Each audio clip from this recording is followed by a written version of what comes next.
Wow, it's time for Let's Humanize the Workplace. And my name is Vivian Acquah. For the new people that are following me, or for everybody who's watching me who don't know me yet, I am the workplace wellness advocate and I help organizations with keeping their people healthy, happy, and safe.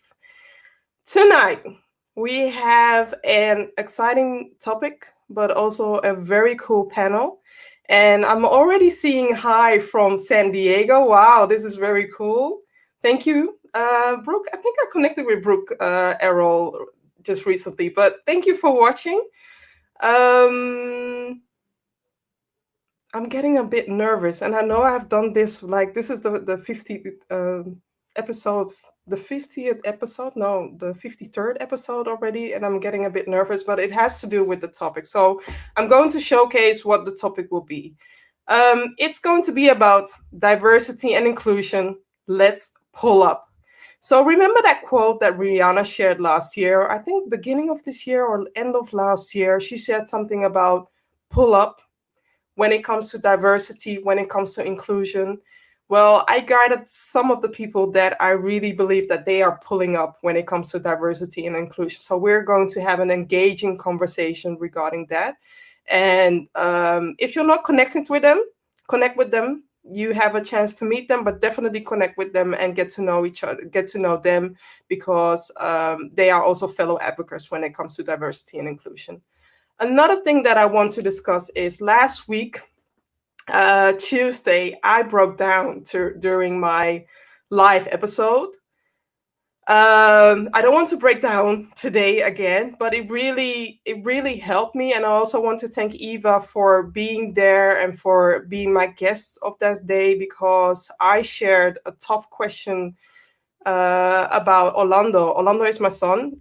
He's 3 in this photo, but he's now 6, and he's asking me questions about what's happening in the world and what he's seeing on television. And we were doing our best to hide it, but at the end of the day, it's something that he might be dealing with, and I want him to be aware of what's happening. So I broke down to him together with his father, my partner, and we shared something about what happened to George Floyd.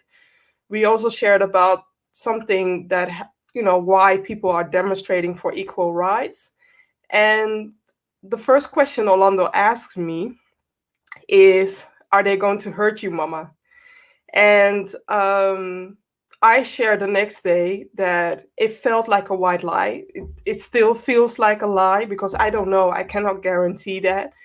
But it's a challenging question, a challenging discussion to have with a child because of this. And that's why I feel like everybody else outraged, angry, sad, hurt.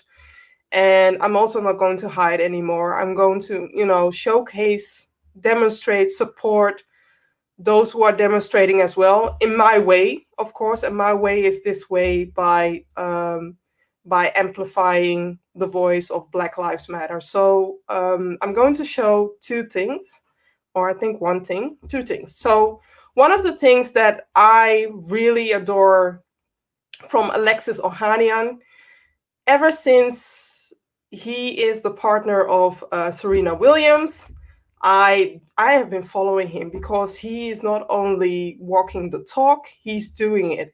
And this message of him is so powerful. So he resigned from the board from Reddit. He was one of the board members from Reddit, and he resigned merely because he wanted to amplify his voice, and he wanted to amplify, a Black person's voice, and by offering his seat to a Black member, by offering his seat to a person of color. And I think that is courageous. I think that I know that a lot more companies need to do something similar like that because you can't support Black Lives Matter while the board members, the management layers, it's all white.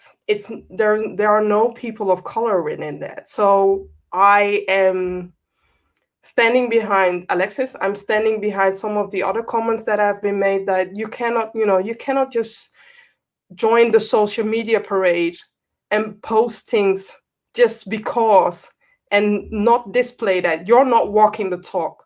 I want to see more people walking the talk. So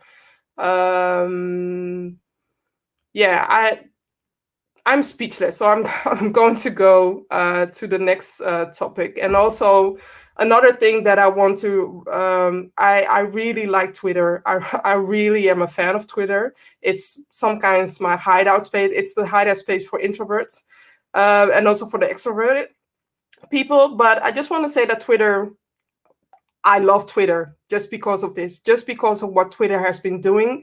Twitter is a good example of walking the talk when it comes to Black Lives Matter. So please follow their example. If you can't join, try to educate your people, try to raise awareness regarding this topic, but also try to donate the causes, the foundations that are taking care or that are supporting people of Black Lives Matter, because we all matter, but know that people of color have been hurt, mainly Black people. And that's why I'm amplifying this as well. So with no further ado, I'm going to bring up all my guest speakers, and I am going to bring them one by one. So Etienne Forbes has a strong passion for people, learning, and new challenges. His experiences led him to desire to create inclusive work environments for all.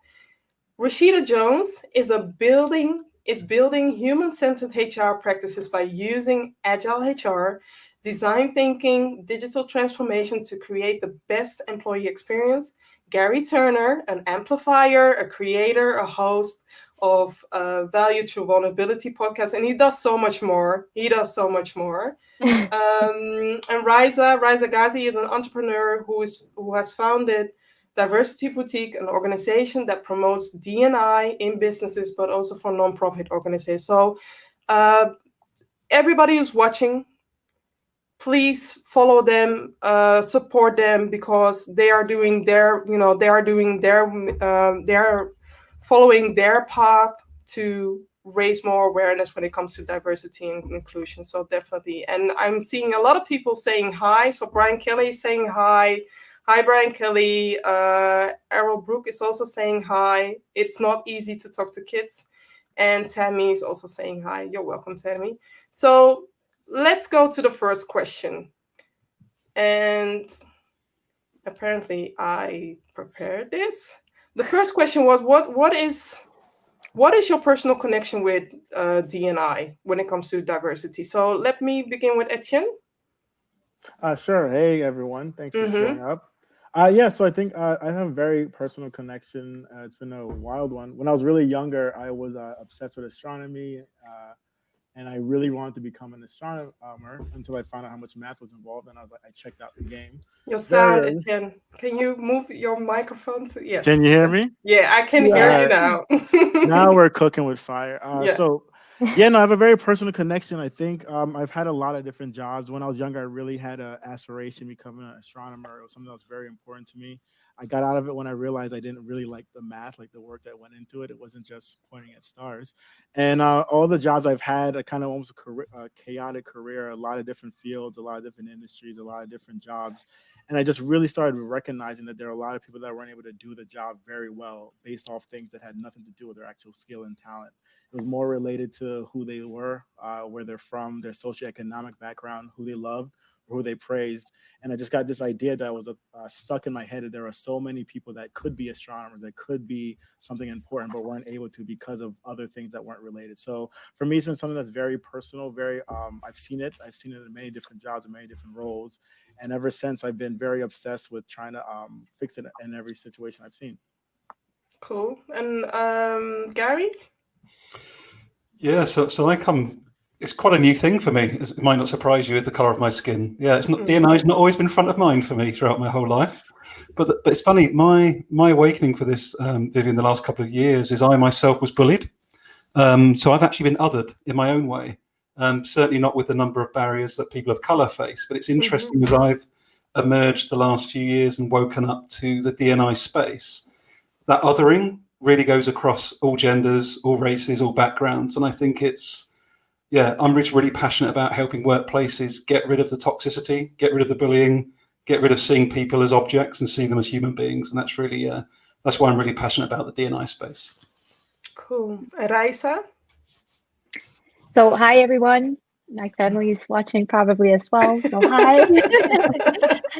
So yeah, I have to think about this, but I come from a bi religious family. So my dad is Muslim, my mom is Hindu.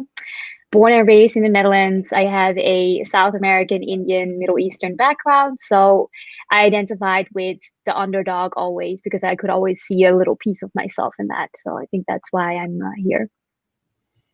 Thank you. And Rishita? Hi, good afternoon, good evening, good morning, whatever it is, wherever you're watching. So for me, I'm born and raised in Portugal, but to Indian parents. So very early on, I was actually surrounded by a Western culture, but being raised by very conservative parents. I was the only colored child in my school, the only student. The only different one, and from very early on, I understood that I was different. Not only did I look different, but I thought differently. I believed in different things, and I've always sort of found that I was different to everybody around me, and that made me, from a very young age, want to explore people. Understand how they function, what makes them tick. Why are we the way that we are? How are we wired this way? What makes us get wired this way? So that led me to choose psychology to study at a degree, and I've traveled the world since then to work and live to really help me understand people so I can connect with them where they are. So, Thank you. And my personal connection is being in the workplaces, and I've been working as a consultant for a very long time, for about 14 years. I always was the only Black person. I always was the only Black woman, and I could not think about why. Why am I the only one? I felt comfortable. I felt noticed. I felt seen until I noticed that there were so many talented people not reaching, to their full potential.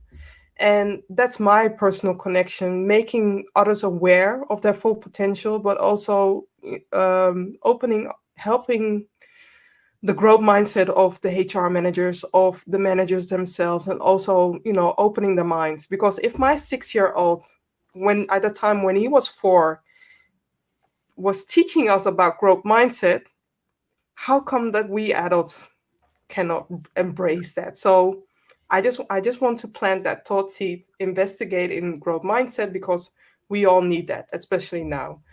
The next question. Let's see. Etienne, what is the most common mistake in organizations when thinking about diversity? Yeah, I mean, that's a simple question, right? Is it? I would say that I think it's referring and looking at it as this seasoning, as this thing that you can do on top of whatever your business practice is. That's a good way. Yeah, I think it's not an easy problem. And to Gary's point, we all come across these things. These issues we're facing are systemic in very different ways based off the country and the continent. So I think just approaching it as a very short, easy fix and not investing the proper resources, including time, effort. Einstein said that if he had an hour to solve a problem, he would spend 55 minutes on thinking about the problem and 5 minutes on the solution. And I think the companies have been doing the exact opposite. There's always a new idea, there's always a new initiative, but what's really causing the issues? How do we get people that have not been able to apply for a job, or once they get there, like how do we really fix the systemic issue? So I think that would be the biggest. There's something that I do, and the people that know me know that I can be annoying. You haven't done anything wrong, but I feel like there are some people in the back that cannot hear what you just said. So can you rephrase? Can you, repeat that last sentence just to let the people in the back know what you just said? Yeah, I think it's just organizations, if they're really serious about changing these issues, if they're really serious about diversity and inclusion, you have to be really serious about addressing what the actual problem is. And the problem is a systemic one, a deep-rooted one, and that requires a lot of resources in the way of time, effort. Oh, wait, I got one already. Nice. It requires a lot of investment. Thank you. And Raisa. So what I think that a lot of companies underestimate is the amount of conflict and distrust there might be in the beginning when you add diversity to a company that's mostly pretty similar. Everyone is the same, and that's just part of the process. So after a while, when you really work on psychological safety, building a culture of safety and acceptance, you can actually thrive. But that's not how it's going to be from the start. And I think if we would take that into account, we would be less like, oh, well, this is not working out. I mean, it is working out, but it's a journey. Let's see what Garry's standpoint is. Yeah, for me, it's really the simple thing around seeing individuals. Like, at the end of the day, I think the language, like, let's bring this to life, Vivian, it's actually the language piece. We're still obsessed with costs and balance sheets and war metaphors. So instead of actually seeing, like, one of the most underappreciated assets on a balance sheet is our people. Yeah. There's exponential potential with every single human being that we're already paying a salary towards. Yet we so rarely unleash that because we're too busy being busy. Okay, I need to stop you now because you're saying something that you need to repeat again. Can you repeat that from that balance sheet perspective? I might need Etienne's help here. He's way more. But no, I think the thing I said, Vivian, is just around this point that human beings are still seen as a cost on a balance sheet rather than an asset to be invested in. Yeah, and I think it's such an important shift of language. This isn't just a nice semantic comment. Like, it's a very real 33 pence in the pound. Yeah, optimum engagement according to Gallup for over a decade. Organizations are putting 2/3 of every pound they spend on salaries straight down the drain, and that's evidence. Like, why don't you spend that money in D&I? Like, what a great investment. That's a good tip. And Raisa? Rishita. Oh, sorry, Rishita. Yeah, sorry. Rishita. No problem. I think there's a couple of things here, from an organizational perspective. The common mistake is that what we've got is that we're being thrown with a solution. We're being told what we need to do from an institution or a government. You need to increase diversity. We get given quotas, perhaps, or we know it's the thing to do. So when we're coerced into something, what we see is that sort of window dressing. Okay, statistics you want to see, let me put something together. So it's not coming from within. It's not coming from a real desire to change. So there's no connection. There's no connection to a value. There's no connection to the humanity, to the individual aspect that Garry was talking about. So that's what you see. You just see basically, numbers. And that's one of the difficulties when you have an organization that is successful and you have a board which is predominantly or primarily made up of white men, and they say, okay, I've got to here, I'm successful. Why do I need to change? Why do I need to change what I'm doing? So let them comfortable because they don't see the value. So we need to actually go a step back from an organizational perspective. Okay, before you create a solution, you need a problem. So what is the problem that we're facing right now? And what is this problem going to address? What do we want to see at the end? What is that we want to experience? And what does this look like? So actually, before the solution, let's go to the beginning. What is the problem? Why did we reach here? What got us here? And what do we want to see at the end? I just want to see color. I just want to see diversity, not only color, but diversity in people amplifying their own talents. And when I see somebody entering bubbly, I'm talking also from personal perspective, right? Because I used to be bubbly, used to be engaging with a company, and then within 1 year, maybe 2 years, my energy is gone. The power is gone because instead of me bringing innovation, bringing new ideas, my light was dimmed. And I was just like, why? I thought you hired me because of the unique talents that I have instead of copy pasting. Because if you want a copy of yourself, just put yourself on a copy machine and do that. Yeah. I shall not let my light be dimmed. That's something that I promised myself from last year, and that's also something that ignited this show. So I just want people to be aware of the talent, to be aware of the skills, and also organizations. If you want to amplify your business, diversity is the way to go. That's it. And let me see. Have you ever handled a situation when one colleague wasn't accepting another's diversity? And I'm going to go with Rashida. Having lived in several countries, Mm-hmm. and not most recently, but a few years ago in the Middle East, I was slightly younger, still in HR. I came across a lot of these situations, actually. The Middle East is a very patriarchal society. So as a woman, you're not only... Yeah. Yeah, so it's not discrimination against being a woman, but also your race. So Yeah.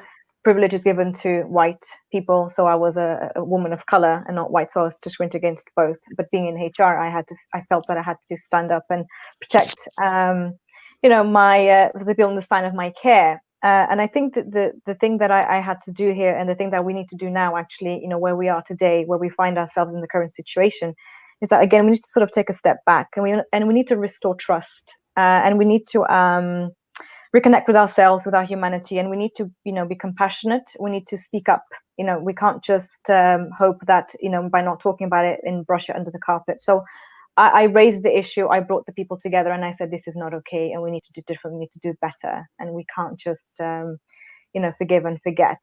We have to address it. So yeah, it's happened a few times, but we also need to remember that circumstances can change in the blink of an eye, but people are much slower to change. And you've got to be patient with this process. And when we're talking about beliefs that are systemic, that are sort of ingrained, they're unconscious a lot of the times.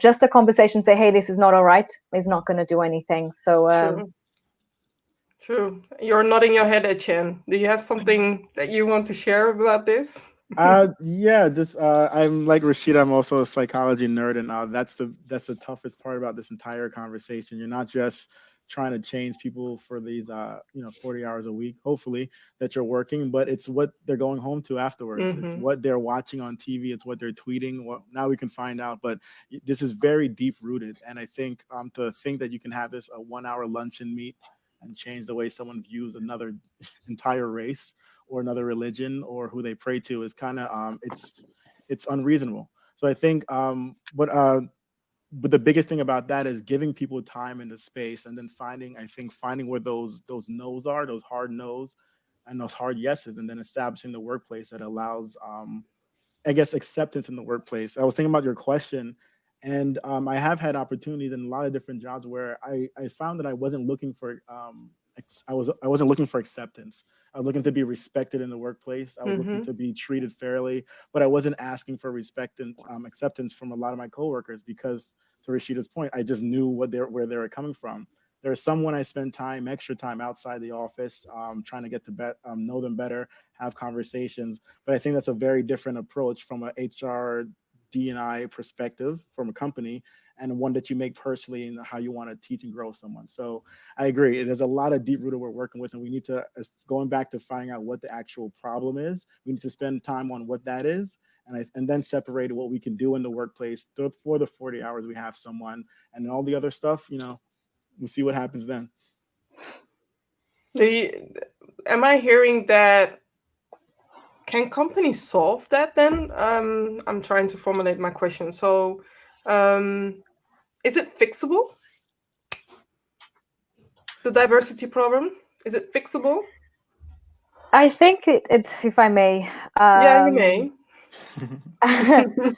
So, so if we look at sort of, again, going back to sort of, how we sort of process things, our brains can process consciously around 40 items per second, but as many as 11 million things unconsciously. Yeah. So what that means is that the majority of the time, so 99% of our time, whatever we're doing, we're operating from shortcuts, which are basically which we use to make decisions. But effectively what they are all biases that we have, right? So we're not going to be able to address any of these changes unless we address the biases that we have. And if we want to move on, if from a company's perspective, we want to move on from this whole checklist perspective, our training and development initiative needs to start looking at these things, right? It's got to be more than just a superficial, training or, the one-day workshop. It's got to go deeper into actually the makeup of our people, the makeup of our brains. And it's actually our organization's, it should be an organizational responsibility to do that. We make the world go round, actually. We need to do a bit more for our employees. We need to look after all our stakeholders, every single one of them. Raisa, what do you have to add on? I agree completely with Rishita, actually. I like that she has such a, she comes from a psychology background, and that really adds to the conversation.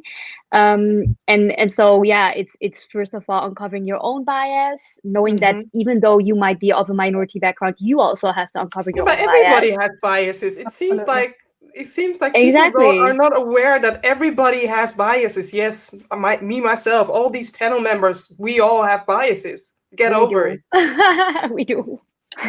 Yeah, and then when everyone can have that honest conversation and also admit when they have felt discriminated against, when they have done it in the workplace, that can only happen if there's a safe space. And all of these things we need to learn about. I mean, the safe space, how am I going to find out about my own bias?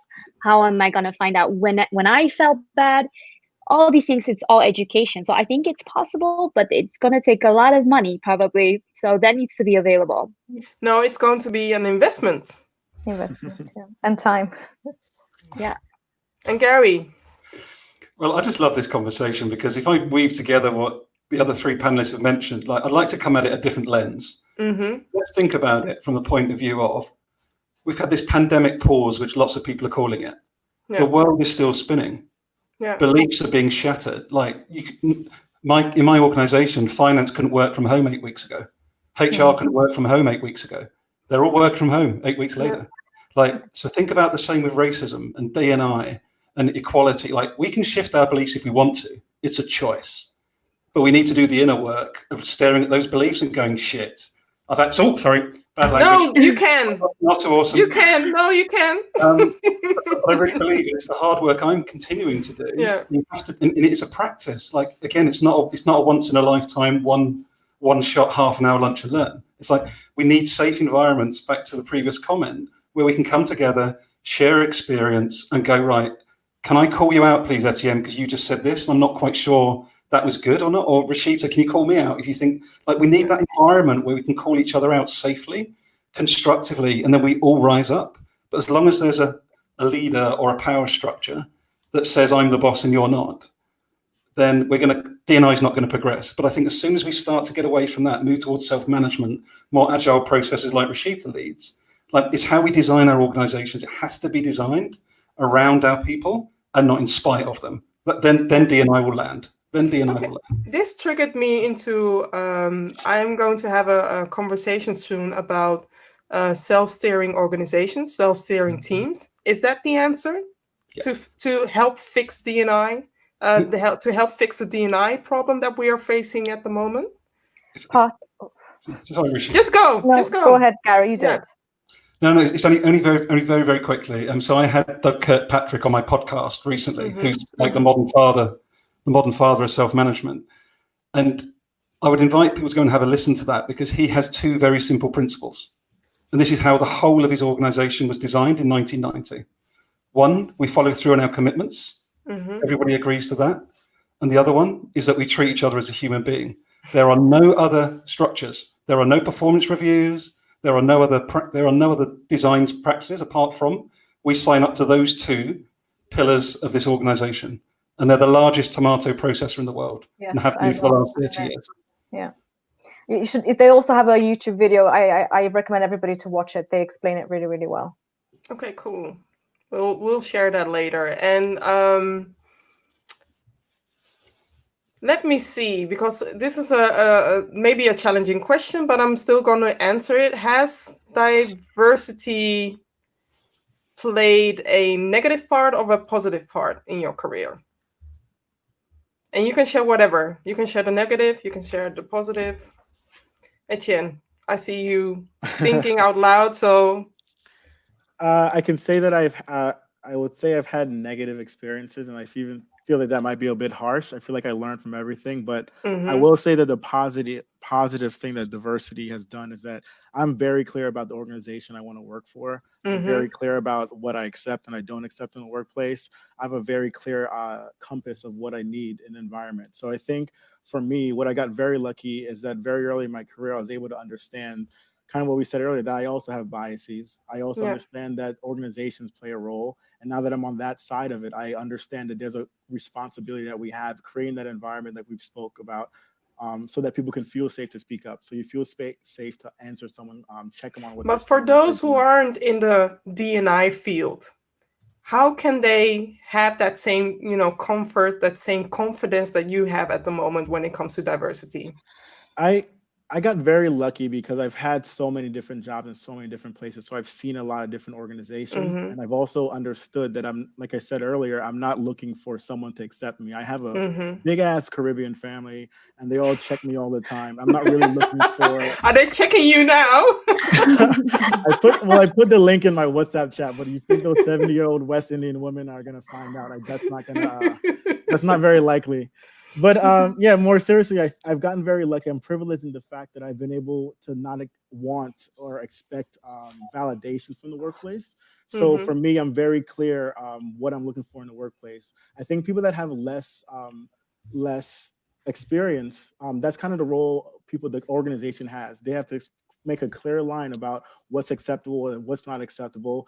And I'm a very big fan of people understanding where you're able to be influenced. I think, again, raise your hand in this chat if you've ever applied to a job as an engineer hoping to have a conversation about, women inequality. Have you ever applied to become an astronomist and hoping to discuss who you pray to? It's something that Yeah. happens because the workplaces aren't fair. So it's a lot to ask that 25-year-old person, that 28-year-old person to do all that on top of being really good at their job. So I think Mm-hmm. once you get, like you said, Garry, this is something that came to you later in your career. Once you become more aware, then you do what you can when you can. But I don't think that burden should be on someone that doesn't know or isn't aware at a very early age. Okay, then I'm going to challenge Raisa. What would you tell yourself 10 years ago when you just, maybe 10 years or 5 years ago when you started your career, knowing what you know now? That the things I believed in were good enough to speak up Mm-hmm. about. And I didn't do that all the time because I felt like, what do I know? Like some things didn't feel good. And I could see things happening like to employees who had mental issues and they just try to discuss it. And then I would see that not play out well for them. But then I didn't know, um, am I the right person to speak up about it? Am I gonna get in trouble? Am I wrong? Am I Mm-hmm. too sensitive? My thing was always, Yeah. I'm too sensitive. And then now I think, no, you were not sensitive. You were on point, but you just didn't know what diversity and inclusion was. So you thought it was your problem. Ah, too late though. Yeah. So diversity and inclusion is sensitive. Is it, Rashida? Diversity and inclusion is sensitive. Is that your question? Mm-hmm. Well, I think yes, because a lot of us don't know sometimes what to say and how to say. We don't know how to approach, the question. We don't know how to ask the question in fear of saying the wrong thing, maybe, or maybe because we're ignorant, or we don't want to come across as ignorant, or because we don't want to hurt people, or we're just very careful. So we don't ask the question. And we don't address these issues basically. We don't invite discussion, and at the same time then we don't invite growth and understanding and awareness. And Mm-hmm. I think that's where the problem is. We have this idea that if we just don't, if we don't see it, it's not there. If we don't speak it, it's not there. And that's not how it works. And this is what I'm trying to change with my daughter.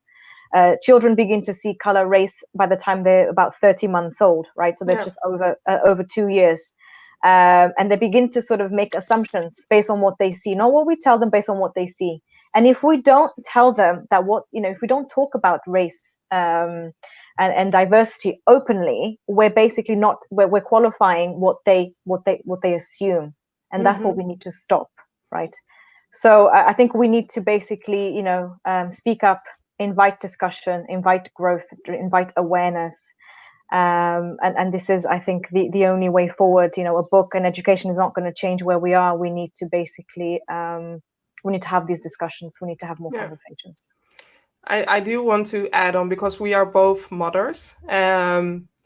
Diversity and inclusion starts young. So my son is watching a channel here in the Netherlands. It's all about boys, Transformers, all these boys things. And I'm just like, okay, mom likes Transformers. I grew up with He-Man. I grew up with Thundercats. That's my thing, right? So how dare you say that certain cartoons are only for boys or for men? I'm assaulted. I'm offended by that. So for those of you who are making cartoons or these platforms, know that women, girls also like these cartoons.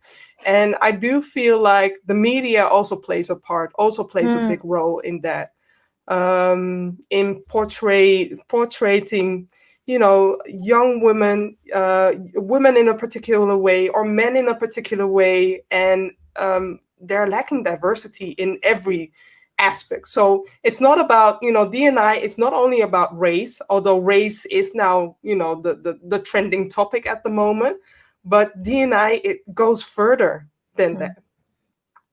Garry, what do you have to say about that? Well, I think it's important when we think about diversity as well. There is diversity of thought. Absolutely, we want diversity of race and background and gender. But we need to get back to basics as well. Sometimes remember, how many more reports do we need to tell us the value of having diverse boards and diverse workforces? But it's not changing. So there's something going on with organizations. We don't want to listen. They don't want to listen. I don't know why, because McKinsey wrote a report on it. EY wrote a report on it. All these, big companies have these statistics, have a report on it. But apparently there are so many companies that don't see it, don't believe it, or don't know how to embrace it. So help me, Garry. What do we need to do? Where do we need to nudge them or maybe push them towards this topic? For me, you just said the critical word, believe. If senior leaders, CEOs, C-suites do not believe in the value of humans, do not believe in a diverse workforce, do not believe. If they don't believe, nothing changes. And that's why nothing's changing, because they don't believe. Now, what I love is if you come across Barry Waymiller's work and the CEO, Bob Chapman, I just want to share it very quickly. It's really poignant for this conversation.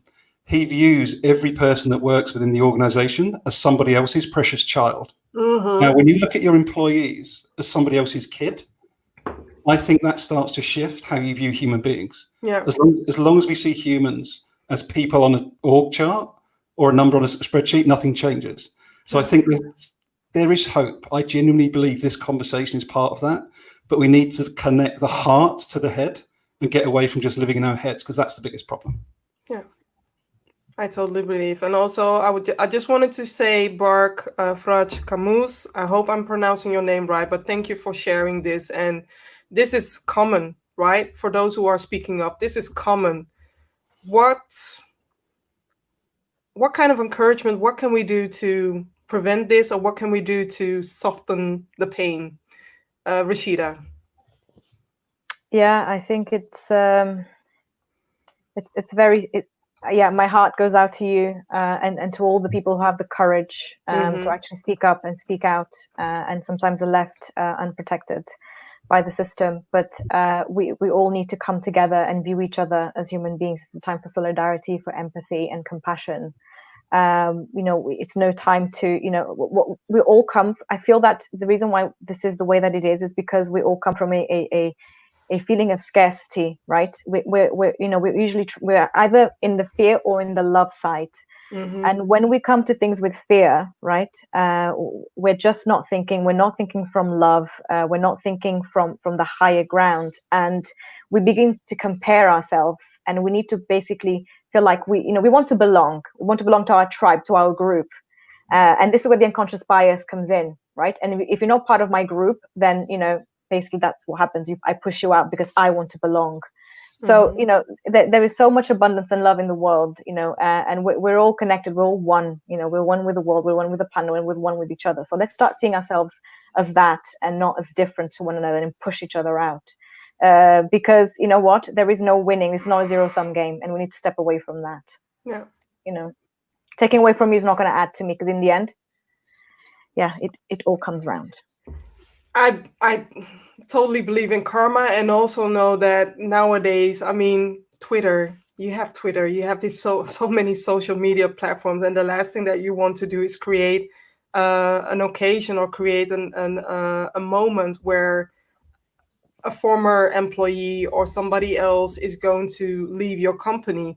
And recently, I'm just going to say the name, Facebook did something, supported Blackout Tuesday, and the next day, I think an engineer or somebody high up in the hierarchy in the tree made an open statement, wrote an open letter saying that calling Facebook on their BS, and left the company. And in the meantime, also, displaying, saying that I'm looking for a new company who has these values. And I think it was a boss move of that person, a boss move of that person. So, coming to the next question, I'm going to mix two questions. So I'm going to mix it. So there is this social injustice happening, but I'm also, in the beginning, I shared something about the companies that are using their platform for the better good. Not only posting just for the likes, but also walking the talk and putting their money where I don't know the quotes, but please help me if you know the sentence. But I'm too hyped about this, but just know that I am missing a lot of companies in Europe that are supporting Blackout Tuesday, but are doing nothing. Are doing nothing when it comes to their management levels, are doing nothing to uplift diversity in general, and are being silent, especially in the Netherlands. And I know why. I'm not going to open that Pandora's box because I don't want, negativity on this channel. But I do have to say that in the Netherlands, we're not that far ahead from what's happening in the States. So let me see, Raisa.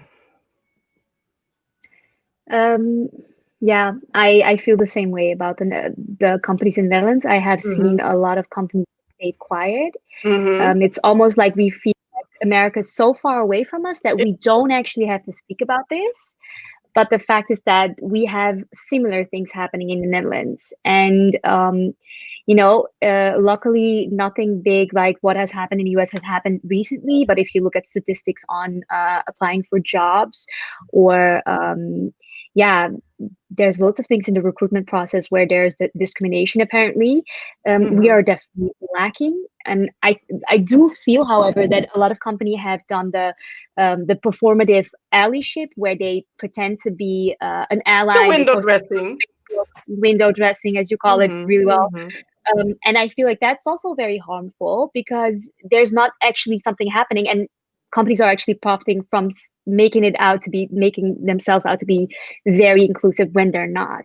So I think personally, the best thing you can do right now that we've seen a lot of companies do that, is come forward with what you're going to change, or what you've achieved, or what you're not happy with, like concrete steps. But no Blackout Tuesday post on Instagram, because I find that very weak, to be honest. I also want to say, if you don't know the answer, I mean, you can always ask help. You can always ask, we have 5 people here, you can ask help. I am not expecting the companies to know it all, but now is the time that if you really if you really want to raise awareness regarding D&I, invite the people who are already busy with that, so that together they can help you support the D&I initiatives. And Etienne. Yeah, this is a difficult one to unpack. I think I would say that there's different issues being fought for different groups of people. I think the fight in the United States is a very different one than the one that's going on in the Netherlands and the UK, and I think that has to be paid attention to. I think there's different asks, and we brought up a lot of good points about how media plays a big role. I think. Yeah, I think if you're someone that works for a media company or leading a media company, you have a different role to play in this fight, and it is a fight. So again, to your point, Vivian, about the movies and the TV shows your son is watching, hey, write your little statement, but then change what you're actually doing. I think I would tell all these companies that feel the urge to do or say something, ask why, but say less and do more. Like turn the press releases into policies, turn the press releases into practices, and see what happens. I think it means something very different for each company.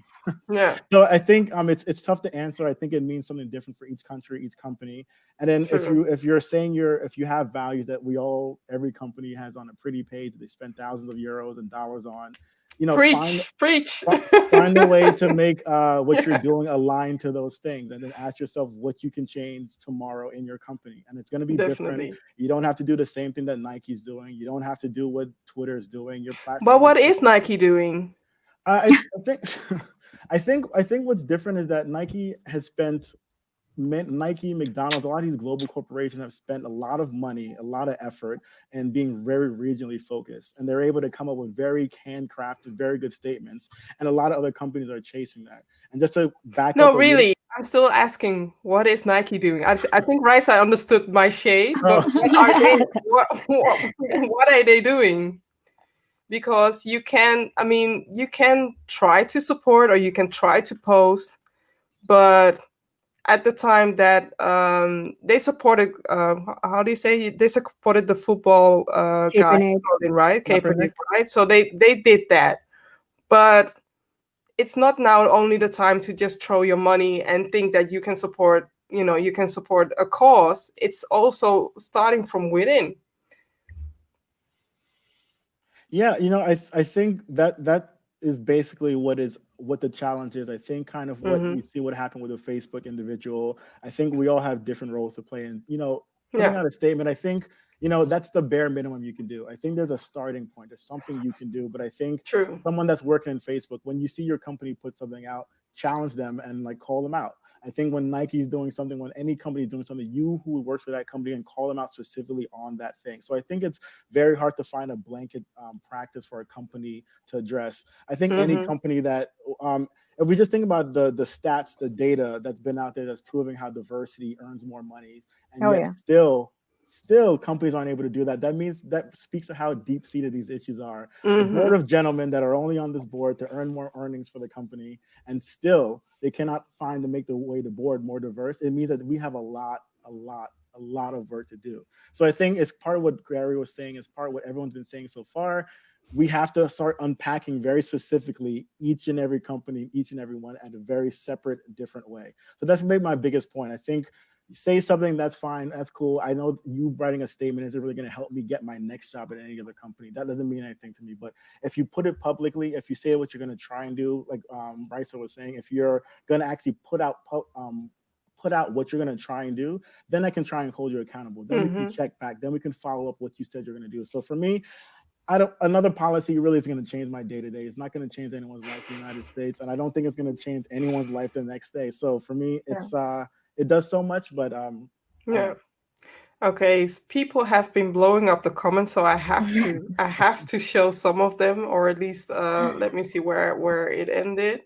I think, hi Tony, thank you for watching. Let me see this one. And Raisa, what else can we share about, or what else do you have to add on what Etienne just shared right now? On speaking up when it comes to injustice in the workplace, is that the question? Yeah. Okay. Well, I think that we need to create the right setting for that, because simply to expect that someone will feel comfortable enough to say it on social media, that's not going to happen. There needs to be a safe space, though. I'm going to add something. Do you think that the solution, because what I see now is after this, a lot of vacancy will pull up, right, regarding D&I officers, etc., etc. Is a D&I officer, just that one person who is responsible for the diversity? Is that enough? It's up to that person to implement policies, I think, and to make sure everyone has the right training and the right tools, the resources to also be more inclusive. I think that's a great first step, having a diversity officer there, because it means someone is actually going to spend their day thinking about what's going on, measuring what's going on, installing new policies, measuring how that's working. I mean, that would be great, I think. Anyone else who thinks that's not a great idea? I agree and disagree. I agree that it's good to have a focus. However, it's a bit like having a chief wellness officer in an organization. If you need, but just the fact that you need a chief wellness officer, that is already admitting that what we're doing is not right. That our policies, our practices, our procedures are making our people sick. So actually, instead of putting another band-aid solution in the form of a chief wellness officer, why don't we go back and look at exactly what is making our employees not feel well or sick or go on burnout? And this is the same as how I feel with diversity. I think, yeah, have that focus, great, but this needs to be ingrained, into the culture, into the values. It needs to be part of what we think, what we feel, what we see. One of the mistakes I feel that we make in organizations is that, we expect policies to suddenly bring about the change that we wish to see. And policies don't do that. I mean, do we need more Bibles? Do we need more policies of Bibles? Policies are made by humans who are biased. Yeah. Policies themselves are biased, right? And this is an issue as well. We make the policies. HR makes a policy with maybe with all the good intentions, to try and bring and bring up to the surface an issue that we want to try and explain or solve. But we do it behind closed doors with only our people. And we look at the intended consequences of what we want to achieve, and we forget about the unintended consequences, basically. And this is basically the result of where we are right now. We want to achieve something, and we put this in place. We put it in place on our own. We don't involve those that it surrounds, that it involves, and then we don't check what's happened as a result of that afterwards. So if there is one call to action that I would like to ask employees, HR professionals, managers here, is to take a step back, look at all your policies, procedures, your practices, evaluate, are they doing what they're intending to do? But what else are they doing? So let's take, for example, in recruitment, let's say you hire people for cultural fit, or you hire, or you say that, for example, let's have I hate that word. But if you're hiring cultural fit, you're hiring sameness, you're hiring uniqueness. Yeah. Or for example, the employee referral policy, right? So hey, refer your friends to the organization. Where is the diversity coming in through the door, right? So you want to save costs on recruitment, and you want to hire people who have the same values as you. That's great. But then what you're doing on the other, so the unintended consequence of that is that you're not having diversity coming through the door. Yeah, true. I also agree with what Tony is sharing. Diversity is a responsibility of everybody in the company, but it starts somewhere. It has to start somewhere. It has to start with training, and it doesn't end with just doing a 1-year training only for the managers and HR officers. It's not upon them to train the people. I would maybe, if I could add, I would say that what's the accountability is a big thing that I think will lead to progress, lead to change. But I would also say that now that we spoke, that we've discussed very briefly how deep rooted and how difficult this problem is, and how it's part of every facet of our society, everything that we witness with our eyes and we hear.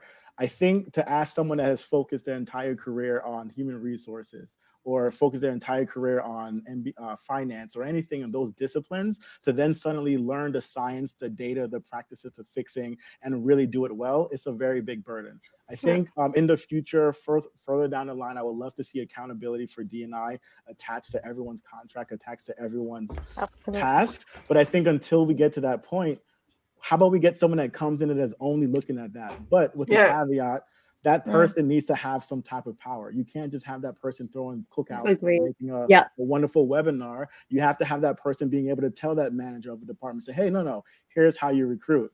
Oh, Not only the manager, tell the CEO of everyone. So I think in a perfect world, we're going to get to that point. But I really would love to have someone that's in there with power, that's able to check in. Again, I'm just imagining how each and every state from my country, United States, different policies of how you can hire and what's allowed and what's not. We need someone that knows Florida very well to focus on making Florida a better company. And we need someone that knows the Netherlands very well, to make Netherlands better. And the same thing for all these different countries. So the amount of work I see it means that someone's going to have to focus on it. But to all the point that's been raised, that person's going to be ineffective if it's just a side thing that this person's sitting in a corner trying to come up and do. So Just a question. We're going over time. How much overtime are we allowed to go, or do you want to end? Are you I'm okay with good. going 50 minutes over? Yeah, is it overtime? Is Garry? that pay and a half? How much? What is it? I'm not Means you paying. get to be extra proud of yourself, Etienne. You're getting kudos. I think Etienne wants more likes. He needs more hearts. So please send out the likes to him.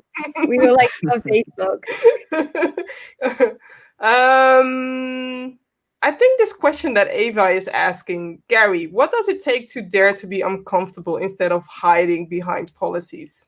How can we encourage companies to do that more often? It's such a. I'm sorry, I'm like a broken record, but it's called humanity. Like You're not. It's, but it really is that simple. Like we've got to bear in mind, part of the reason we're talking about race the last 2 weeks is because people don't know themselves. Yeah. People don't know what they're afraid of. People don't know what they like. Like we don't do the inner work enough. Like, and I was the same guy till 3 years ago. So like, unless we're actually looking inside ourselves, and that you can look at that as an individual, but also an organizational setting, because what's an organization? It's people. And again, I think we give away our power actually as individuals quite a lot to a leader, to an organization. So I'd like to answer this question in part by saying, what stops any one of us on this call today going to our colleagues and going, look, let's run an experiment. Let's measure how much diversity we have come through the door in the next 6 months. Don't wait for D&I to do it. Don't wait for the CEO to do it. Get the evidence yourself. It costs nothing. Because I can tell you, when I ran an experiment for 3 years in my workplace with our sales team, we shifted the culture, increased sales by 6 million and margin by 1.5 over 3 years. That cost the business nothing, okay? But what it cost was intention, courage, and the vulnerability not to know all the answers. So we need to start taking more accountability individually and also take a few more risks collectively. And we don't have to spend money on that. It's just going to take a bit of courage. And I think unless we do it, like if we rely on HR and policies, we're going to be having this conversation in 10 years' time. Sorry, I had to quote you on that one. I know it wasn't perfect, but I had to bring it up. I'm speechless, Garry. It doesn't happen that often, but I was speechless after what you shared. So let me see. Okay. Maria Lyon is sharing money for Etienne. Thank you. All right. Dinner's paid. That's already great. No, I'm really loving this conversation. And I had a gazillion questions that I wanted to ask, but I have a comment, if I may, about the uncomfortableness, because I think one of my experience from one of the jobs I've had is that I've seen my uncle when I was in Florida get fired for speaking up against our manager. Fired, and the guy was blatant enough and fearless enough to point to directly it being a racist issue.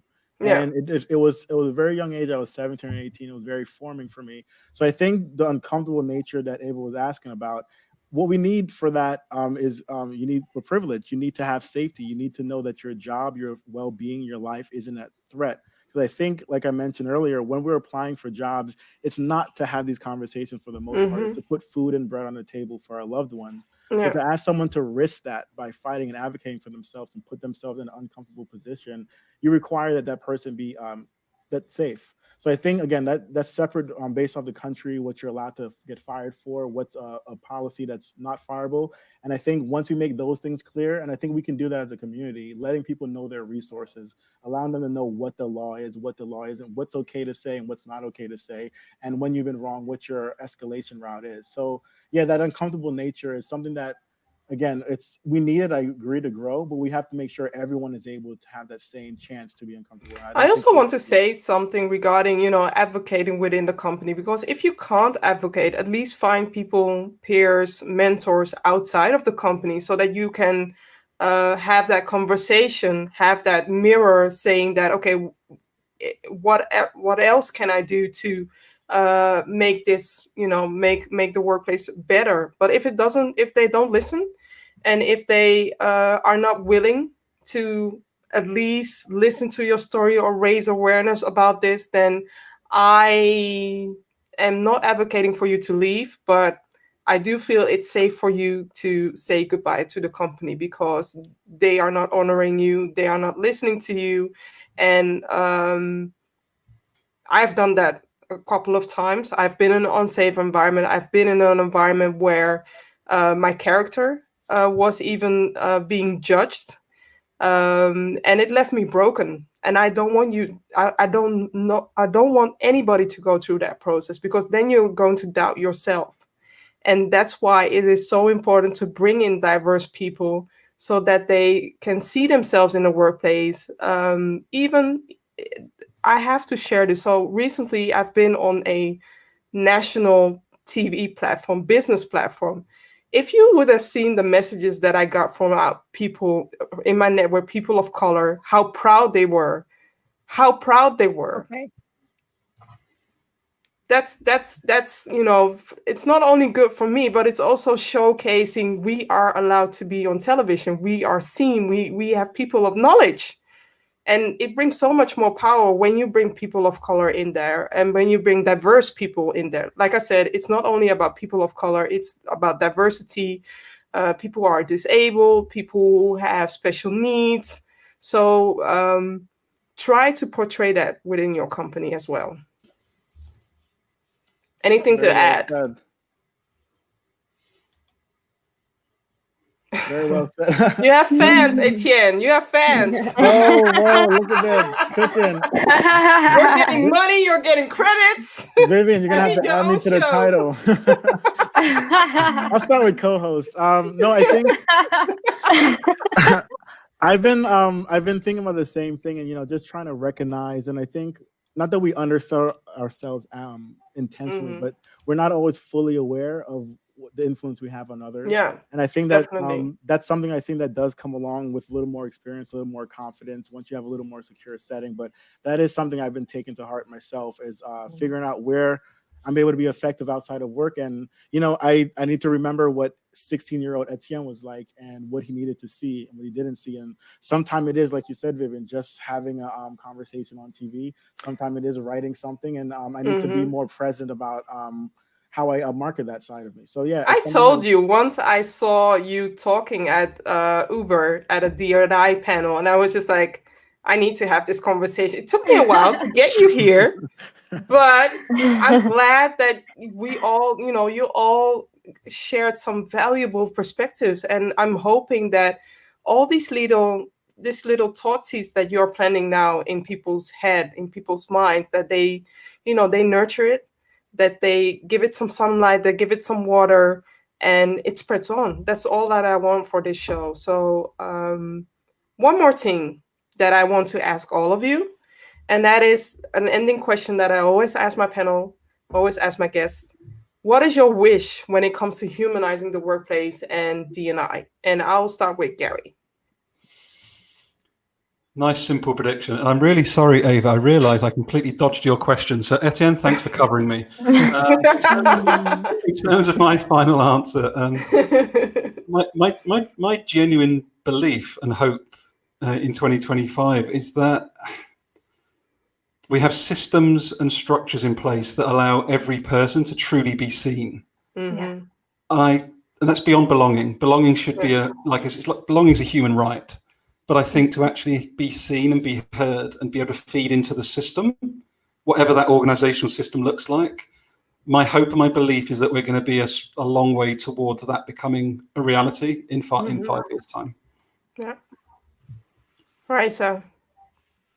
Well, I would like to say something that is a little bit more concrete than but it's a beautiful question, what you're asking, but my answer is not that beautiful. Maybe I would just like to Just say measure diversity and inclusion from now on. Mm-hmm. I would like for it to become more normal to measure diversity and inclusion. We talked about window dressing before, and that's something that really touches me. The tokenism, the performative allyship, that needs to stop. What we need to do is measure now what's going on, set a goal, and see if in 5 years that's actually happened or not. And for that to become the standard, to not just be like, oh, that's a great post on social media. Hmm. Someone did something great at the Super Bowl. I want to Somebody see shares numbers. something like D&I needs to be in their contract, or it needs to be instilled in everybody's maybe performance. Is that a Agent, yeah. start? Yeah. Yeah, I Well, feel that that would be too. I'm definitely pro making agreements between like Mm-hmm. in teams.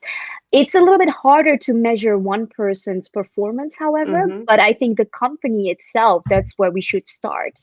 Because in the end, the company is going to allow certain things, a certain culture to exist. And Yeah. so they need to be held accountable first.